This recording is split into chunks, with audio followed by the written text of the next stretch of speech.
Hello friends, welcome back to my channel. मैं हूं साजिदा नफीस और आप देख रहे हैं गॉड इज़ ग्रेट चैनल। खुदावंद के ज़िंदा जलाली और बाबरकत नाम में आपको मेरा दिली सलाम। मेरा ईमान है कि खुदावंद के फजल करम से आप खैरियत से होंगे। सो आज की वीडियो में हम सीखेंगे कि दानियल नबी को खुदा ने क्या रोया दिखाए। सो वीडियो को एंड तक ज़रूर देखिएगा और अगर आपको मेरी वीडियो अच्छी लगे तो लाइक और सब्सक्राइब ज़रूर कीजिएगा ताकि आपको मेरी नेक्स्ट आने वाली वीडियो सबसे पहले मिल सके और आप अपने ईमान को खुदावंद पर और ज़्यादा मजबूत और पुख्ता कर सकें। सो चलिए चलकर शुरू करते हैं अपनी वीडियो को और सीखते हैं कि खुदा ने दानियल नबी को क्या रोया दिखाई। बाप और बेटे और उल-कुदस के नाम आमीन। दानियल 7 बाब 9 से 14 आयत तक कलाम मुक़द्दस में कुछ यूँ लिखा है।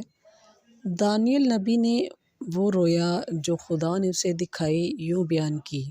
तख्त बिछाए गए और एक नहायत उम्र सिदा तख्त पर बैठा।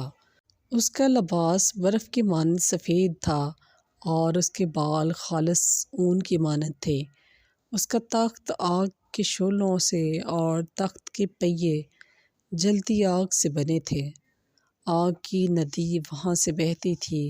हज़ारों के हज़ार उसकी खिदमत करते और 10,000 के 10,000 उसके सामने खड़े थे। और फिर आसमान के बादलों पर एक इब्ने आदम जैसा आया। वो उस उमर सिदा के हजूर लाया गया और उस बुज़ुर्ग ने उसे ताकत, जलाल और हुकूमत बख्शी। हर कौम और हर ज़ुबान के लोग उसके खादम हुए और उसकी अब्दी बादशाहत का आखिर ना होगा और उसकी बादशाहत ख़त्म ना होगी।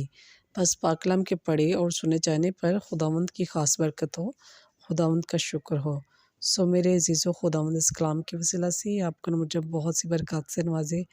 अपना और अपने प्यारों का बहुत सारा ख्याल रखिएगा, दुआओं में याद रखिएगा। खुदा हाफिज़।